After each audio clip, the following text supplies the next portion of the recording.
নাটক শহরচুরি, রচনা ইলা চক্রবর্তী, অভিনয় মধুছন্দা ভট্টাচার্য ও আমি ইলা চক্রবর্তী।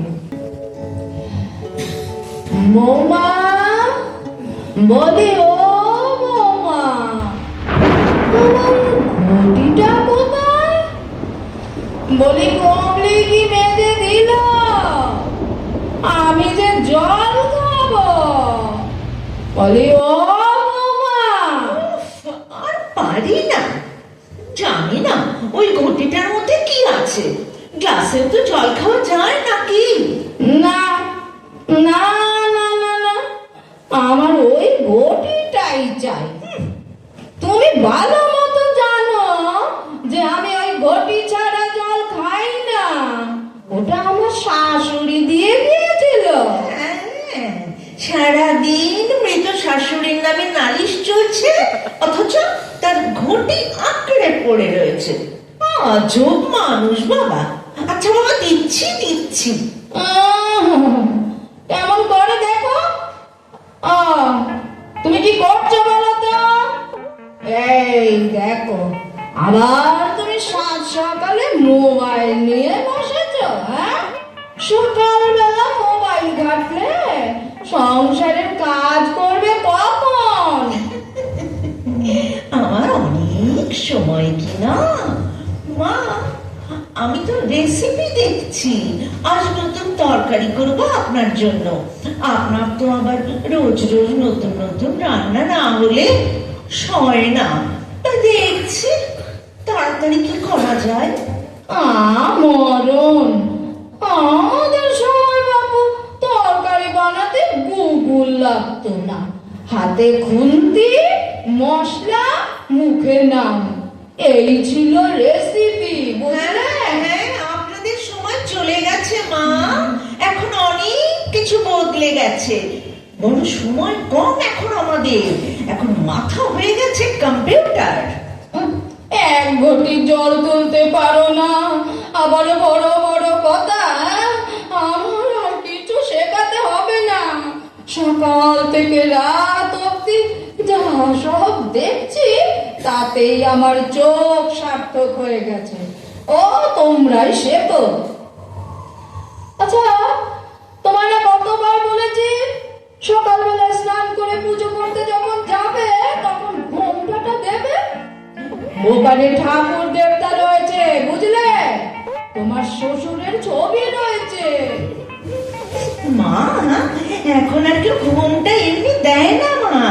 এমনি ঠাকুর ঘরে যাব, পুজো করব, তারপরে ওটাকে ফিল্টার দিয়ে এআই এর যুগ, বুঝলেন না, ঠিক ঘুমটা বানিয়ে ফেসবুকে ছাড়বো। উফ, যা লাইক পড়বে না মা, আর নিমেষেই ভাইরাল হয়ে যাবে। তা আপনাকে শিখিয়ে দেবো। দেখো দেখো দেখো দেখো, ঠাকুর ঘরে বসে কি সব বাজে কথা বলছে। ওই নেট দুনিয়া থেকে বেরোতেই পারছে না। যাই বলে তাই গুগল, মোবাইল টেনে নিয়ে যাচ্ছে। আমাদের সময় বউ মানে ছিল লক্ষ্মী, বুঝলে? লক্ষ্মী। বুঝলাম মা, বুঝলাম। আর এখন বউ মানে মাল্টিটাস্কিং এক, বুঝলেন? রান্না, অফিস, সংসার সব একসাথে। আমার বুঝে কাজ নেই, আমার বুঝে কাজ নেই। তা আজ ডাল রান্না করেছো তো? না করে উপায় আছে? কই কই দেখি দেখি। আপনি তো রান্না করে বলবেন? ওহ বাবা রে, আমি অফিস যাই, তারপর মানে মানে আমি কি বাচ্চাদের ঘরে নাকি, যে আমি রান্না ঘরে ঢুকতে পারবো না? সরো সরো সরো বলছি। যান দেখুন। ও, সেই ডালটা এত পাতলা করেছো? হ্যাঁ, ডাল নাকি স্যুপ বানাচ্ছো? মা, এটা না হালকা ডায়েট ডাল। আপনি খেলে আপনার বকুনিটাও হালকা হবে। সব সময় বাজে কথা। আমার আর এই বাড়িতে কোনো অস্তিত্ব নেই গো। আমাকে হালকা করে নেয়, আমার কথা এসে উড়িয়ে দেয়। সব আমার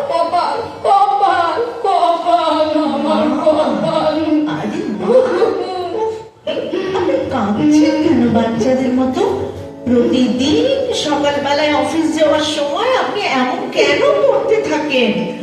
আপনার কথাগুলো যদি আমি সিরিয়াসলি নিতে থাকি তাহলে যে দুজনে টিকতেই পারবো না মা। এখন আমার অভ্যেস হয়ে গিয়েছে সব। আর সত্যি কথা বলতে আপনি এত বকাবকি করেন, এত কথা বলেন বলেই তো এই শূন্য বাড়িটা ভরা ভরা লাগে। আমি কিচ্ছু মনে করি না মা। প্লিজ প্লিজ মা, আপনি কাঁদবেন না। আপনি কাঁদছে আমার। হ্যাঁ হ্যাঁ, শূন্য বাড়ি বটে, আমি আর তুমি, আর কেউ কোথাও নেই। এমনকি এমনকি একটা শিশুর কলতানও নেই। আমরা দুটি মানুষ শুধু আত্মার মতো ঘুরে বেড়াই। কিন্তু কিন্তু আমি চলে গেলে তোর কি হবে রে মা? মারে, তুই কি পারিস না তোর নিজের জন্য একটা সংসার করতে? যে চলে যাওয়ার সে তো চলে গেছে বড় পারে, আমাদের একা করে না মা, না, পারি না, পারি না, আর হয় না মা। আমার সন্তান বলুন, সংসার বলুন, সব সব আপনি মা। আপনাকে ছেড়ে আমি আর কিছু ভাবতে পারি না মা। আর যে ভালোবাসা সে দিয়ে গেছে, সেই ভালোবাসা মুখে করে এই একটা জীবন আমার বেশ কেটে যাবে মা। মারে মারে, তুই আমার নারী ছেঁড়া সন্তান নস, কিন্তু কিন্তু তুই যে তার চেয়ে অনেক অনেক বেশি। আয় মা, আয়, আমার বুকে আয়, তোকে শূন্য বুকে নিয়ে একটু একটু শান্তি পাই, একটু শান্তি।